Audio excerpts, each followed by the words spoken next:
8 साल की उम्र में मेंसेस, क्या आपकी बिटिया के साथ भी ऐसा हो रहा है? तो ये वीडियो खास आपके लिए है। हेलो एवरीवन, क्या आप एक छोटी बच्ची की माँ हैं और आपकी बिटिया जब तैयार होती है, मेकअप करती है तो आपको बड़ा अच्छा लगता है आपकी लिपस्टिक लगाते हुए, आपके फाउंडेशन यूज़ करते हुए या आपकी डिफरेंट डिफरेंट क्रीम्स लगाते हुए आपकी बच्ची बड़ी प्यारी लगती है। लेकिन मैं आपको बता दूं कि इन चीज़ों के इस्तेमाल से आपकी बच्ची को बहुत ज़्यादा नुकसान हो रहा है और अगर आप उसे फ्रीक्वेंटली इस तरीके की चीज़ें करने देती हैं, ठीक है, अपने कॉस्मेटिक का यूज़ करने देती हैं, तो आप मदद कर रही हैं उसके शरीर को उसके मेंस्ट्रुएशन जल्द से जल्द आने में। आज ही सचेत हेलो एवरीवन, मैं डॉक्टर रूबीना स्वागत करती हूँ आप सभी का अपने इस यूट्यूब चैनल में। आज की जो प्रॉब्लम मैं डिस्कस करने वाली हूँ वो आज के वक्त में बहुत ज़्यादा परेशानी का सबब बनी हुई है छोटी बच्चियों की माँओं के लिए। जैसा कि आप लोगों ने भी देखा होगा या सुना होगा, आजकल मेंस्ट्रुएशन 8 साल या उससे भी कम उम्र में शुरू होने लगा है।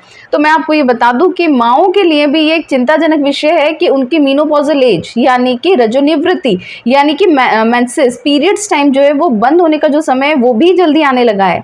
इन सब चीज़ों के पीछे क्या कारण है, आज के इस वीडियो में हम लोग ये डिस्कस करने वाले हैं कि छोटी बच्चियों के पीरियड्स इतना जल्दी क्यों आ रहे हैं और अगर आ रहे हैं तो हम उन्हें किस तरीके से रोक सकते हैं। आज आपकी बच्ची 2 से 3 साल की है तो हम ऐसा क्या करें कि उसके पीरियड्स जल्दी ना आए और उसका जो बचपन है वो अच्छे से एंजॉय कर सके और प्रॉपर टाइम पे जब आना चाहिए मेंसेस तभी आए। हाँ, तो हमें कैसे पता चलेगा कि हमारी बिटिया के मेंस्ट्रुएशन शुरू होने वाले हैं? बॉडी कुछ इस तरीके के सिम्टम्स देने लगती है कि आप माएँ स्पेशली ये देख के समझ जाएँगी कि हमारी बिटिया के अब मेंसेस आने वाले हैं और इसको अब अच्छे से समझाने की ज़रूरत है।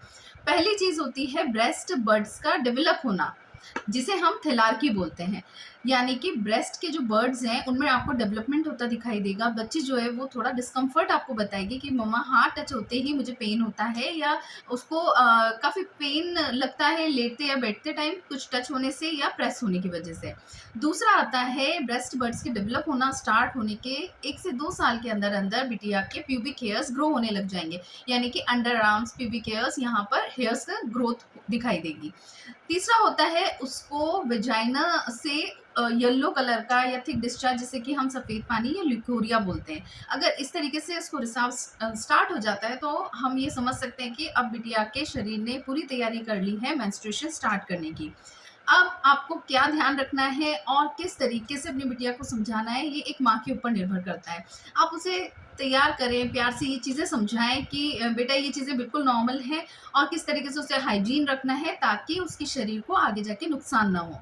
अब हम उन पॉइंट्स के बारे में डिस्कस करेंगे कि जिनकी बच्चियां अभी बहुत ज़्यादा छोटी हैं और उनके मेंस्ट्रुएशन जल्दी ना आ जाए, उसके लिए उन्हें अब हम लोग बात करेंगे कि ऐसे क्या रीजंस होते हैं जिसकी वजह से आजकल मीनार इतनी जल्दी आने लगी है, पीरियड्स जल्दी स्टार्ट हो जाते हैं। तो सबसे पहला जो कि मैंने वीडियो की स्टार्टिंग में आपको बताया, यूज ऑफ कॉस्मेटिक्स। जितना हो सके अपनी बिटिया को प्लीज प्लीज प्लीज कॉस्मेटिक्स से दूर रखिए। हम बड़ों के जितने भी कॉस्मेटिक्स हैं उन्हें यूज करने के लिए बिल्कुल मत दीजिए। बजाय इनके बच्चों के लिए जो क्रीम्स बनी है, ऑयल्स बने हैं, वो उनके लिए आप स्पेशली लेकर आए तो आपका बच्चा सेफ रहेगा। सेकेंड थिंग आती है कि आप प्लास्टिक कंटेनर, फ्रीक्वेंटली आपने कई वीडियोस में देखा होगा कि प्लास्टिक कंटेनर्स का यूज़ ना करें। बच्चों के लिए स्पेशली बीपीए कंटेनिंग जो कंटेनर्स होते हैं वो बहुत ज़्यादा नुकसान करते हैं। बाकी प्लास्टिक का कैसा भी कंटेनर जिसमें आप लिक्विड या सॉलिड फूड इनटेक कर रहे हैं और बच्चों को दे रहे हैं, वो नुकसानदायक है क्योंकि उनसे हार्मोन्स डिस्टर्ब होते हैं। नेक्स्ट थिंग आती है, अपनी बच्चियों को बहुत लाड प्यार दें। उन्हें पार्शियलिटी या इन्फीरियोरिटी इस तरीके की फीलिंग्स ना हो, या हमेशा हर वक्त उन्हें टोकते ना रहें। हर चीज़ के लिए मना करना या डांट देना या टाइम ना देना, इस तरीके की चीज़ें उन्हें नेग्लेक्ट फील करवाएं, उनके अंदर नेगेटिविटी आए या इन्फीरियोरिटी आए, ये चीज़ें भी बच्चियों के हॉर्मोन्स को काफ़ी हद तक इम्बैलेंस। तो जो फैक्टर मैं आपको बताने वाली हूँ उससे बच्चों को बचाना बहुत ज़्यादा मुश्किल है। क्यों मुश्किल है? क्योंकि आजकल मार्केट में प्रोसेस्ड फूड बहुत ज़्यादा मिलता है और बच्चों को यही पसंद आता है। हम बड़े तो फिर अवॉइड कर देते हैं क्योंकि हम समझते हैं कि ये नुकसान करता है, बट बच्चों को कैसे बचाएं?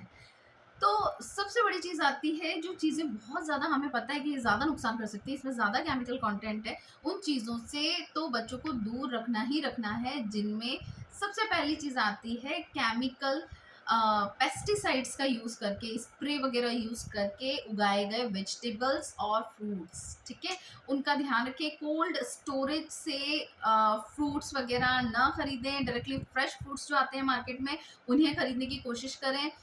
नेक्स्ट चीज़ आती है कि दूध अगर जो गाय है उसको इंजेक्शंस दे करके मिल्क प्रोडक्शन कराया गया है और वो मिल्क आप कंज्यूम कर रहे हैं, ठीक है, तो वो आपके लिए, आपके बच्चों के लिए बहुत ज़्यादा नुकसानदायक है।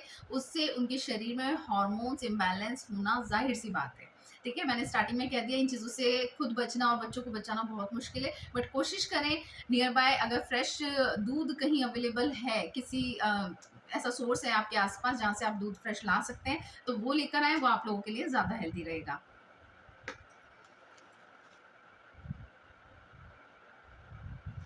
अच्छा, लास्टली मैं कहना चाहूँगी बच्चों को पानी खूब पिलाएं, डिहाइड्रेशन बिल्कुल ना होने दें, अच्छा खाना खिलाएं, अच्छी लाइफस्टाइल दें, खूब उसको इमोशनल अटैचमेंट आप प्रोवाइड करें, प्यार दें अपना, उसकी बात सुने, उसको नेग्लेक्ट फील बिल्कुल ना होने दें और सबसे बड़ी चीज़ घर का माहौल खुशनुमा रखें। स्ट्रेस्ड बच्चा बहुत जल्दी बीमारियों से ग्रसित हो जाता है और अंदर ही अंदर उसके अंदर क्या चलता रहता है ये हमें पता ही नहीं चलता है, ठीक है। और फिर जब वो बड़े होते हैं तो हम डॉक्टर के पास लेके जाते हैं कि मैम देखिए ये बहुत ज़्यादा गुमसुम रहने लगी है या कम बोलती है या छोटी-छोटी बातों पे रोने लगती है। इस तरीके की समस्याएँ सभी फैक्टर्स का अगर हम ध्यान रखेंगे तो हमारी जो बच्चियाँ हैं उनकी बॉडी बहुत अच्छे से ग्रो करेगी और उनके मेंस्ट्रुएशन का टाइम जो है वो भी आसानी से निकलेगा और आसानी से शुरू होंगे मेंसेस और बॉडी ग्रोथ भी अच्छी होगी। आने वाले वीडियोस में मैं आपको खाने-पीने के बारे में, उनकी डाइट के बारे में ये सब इंस्ट्रक्शंस भी देती रहूँगी। आप वीडियोस को कंटिन्यू देखते रहें। अब हम बात करेंगे कि मेंस्ट्रुएशन, पहला मेंस्ट्रुएशन जो शुरू होता है उसके बाद जो साइकिल्स हैं उनमें ब्लीडिंग कितनी हो, पेन कितना हो, क्या चीज़ नॉर्मल है, क्या चीज़ एबनॉर्मल है। तो हम सबसे पहले बात करना चाहेंगे कि मेंस्ट्रुएशन जब शुरू होता है तो बच्चियों की बॉडी को 6 से 8 महीने से लगा करके 1 साल लग जाता है साइकिल्स को रेगुलर होने में। रेगुलर मंथली साइकिल जो है वो 28 डेज़ की होती है। 28 days plus minus 7 days normal माना जाता है, इसमें आपको टेंशन लेने की बिल्कुल ज़रूरत नहीं है। अगर आपकी बिटिया को पेन इतना ज़्यादा है कि वो बर्दाश्त नहीं कर पा रही है, आपको पेन किलर्स देने पड़ते हैं या पूरे टाइम वो अपना डेली रूटीन का काम भी नहीं करती है, लेटी रहती है, तो ये चीज़ नॉर्मल नहीं है। आप किसी डॉक्टर से मिलें और प्रॉपर उसका ट्रीटमेंट दिलवाएँ। सेकंड चीज़ आती है कि छोटी-छोटी कुछ टिप्स होती हैं, घरेलू टिप्स, जिन्हें आप घर पे ही करके बच्चे को थोड़ा आराम और कम्फर्ट फ़ील करा सकते हैं। नेक्स्ट आता है कि ब्लीडिंग इस तरीके की हो रही है कि बहुत ज़्यादा काला खून जा रहा है या फिर उसमें थक्के यानी कि क्लॉट्स बहुत ज़्यादा जा रहे हैं, ठीक है? या फिर पैड इतने ज़्यादा भर जाते हैं, उसके कम से कम 8-10 पैड्स वो दिन भर में यूज़ कर लेती है, तो ये चीज़ बिल्कुल भी नॉर्मल नहीं है। इवन फर्स्ट मेंस्ट्रुएशन में ये चीज़ नॉर्मल नहीं है, आपको तुरंत उसको डॉक्टर के पास ले जाने की ज़रूरत है। नेक्स्ट आता है कि अगर मेंस्ट्रुएशन के पहले बच्ची चिड़चिड़ापन महसूस करती है, गुस्सा होती है, फ्रेंड्स से उसका झगड़ा हो जाता है या आपसे भी बात-बात में झगड़ने लगती है, तो ये चीज़ें नॉर्मल मानी जाती हैं, ठीक है? ये नॉर्मल है, उसको प्यार से आप समझाएँ कि बेटा ये चीज़ें नॉर्मल होती हैं, आपके हार्मोन्स चेंज हो रहे हैं, आप थोड़ा-सा कंट्रोल करें, बातों को समझें और रिलैक्स रहें, ठीक है? ऐसे टाइम पे उसको 1 कप कॉफ़ी प्रोवाइड कर सकते हैं, ठीक है? वो उसको आराम देगी। आप उसको चॉकलेट्स खिला सकते हैं, उससे और उसके हार्मोन फ्लक्चुएशंस जो हो रहे हैं, वो काफ़ी हद तक बैलेंस रहेंगे। नेक्स्ट आता है कि अगर बच्ची ये बोलती है कि उसको मेंसेस की जो डेट उसकी आने लगी है, उसके 10-15 दिन पहले से ही पेट में दर्द होने लग जाता है, ठीक है? या बहुत ज़्यादा स्टिकी सा डिस्चार्ज उसको होने लगता है, तो ये चीज़ नॉर्मल बिल्कुल नहीं है। आपको तुरंत उसे किसी अच्छे डॉक्टर को दिखाने की ज़रूरत है।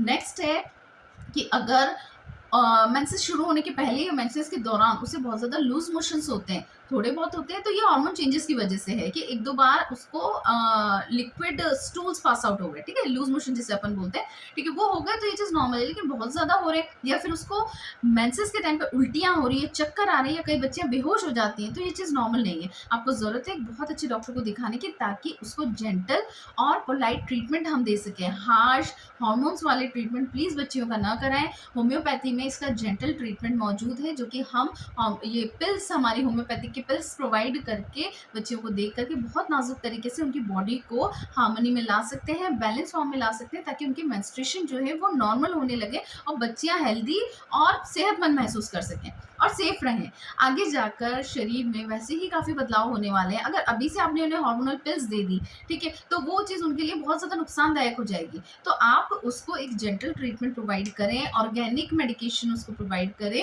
दूसरी चीज़ आती है उसकी डाइट का ध्यान रखें, उसको हँस-खुश रखें और उसका साथ दें कि मेरे होते हुए बेटा तुझे किसी चीज़ की फ़िक्र करने की ज़रूरत नहीं है, क्योंकि हम माँ हैं। वीडियो में मैं जो क्वेश्चन कवर करने वाली हूँ वो भी सबसे ज़्यादा पूछा जाता है, ये लास्ट क्वेश्चन है हमारा इस वीडियो का कि मैम हम बच्चियों को और इवन हम खुद भी पैड्स यूज़ करें या फिर टैम्पॉन यूज़ करें या फिर मेंस्ट्रुअल कप यूज़ करें। तो मैं आपको बता दूं कि बच्चियां बहुत नाजुक होती हैं, उनके लिए उनको ये समझाना, उनकी उम्र अभी बहुत छोटी है और शुरुआती स्टेजेस में उन्हें सिर्फ पैड्स का इस्तेमाल करना आप बताएं, ठीक है। मेंस्ट्रुअल कप, टैम्पॉन, इनमें हाइजीन का ध्यान ज़्यादा रखना पड़ता है, तो बच्चे इस चीज़ को मैनेज नहीं कर पाएंगे। तो शुरुआत में कम से कम 10 से 12 साइकिल उनकी निकलने दीजिए, ठीक है। पैड्स उन्हें यूज़ करने दीजिए, वो उनके लिए सेफ रहेंगे, ठीक है। साथ ही आप लोगों को भी मैं बता दूं कि अगर आप लोग इनमें से कुछ यूज़ करना चाहते हैं तो उनमें हाइजीन का आपको प्रॉपर ध्यान रखना होगा। उनकी मैनुअल आप देखें या फिर आने वाले वीडियोस में मैं इस चीज़ के लिए भी आपको गाइड कर दूंगी। बाकी बच्चियों के लिए पैड यूज़ करना आसान रहेगा।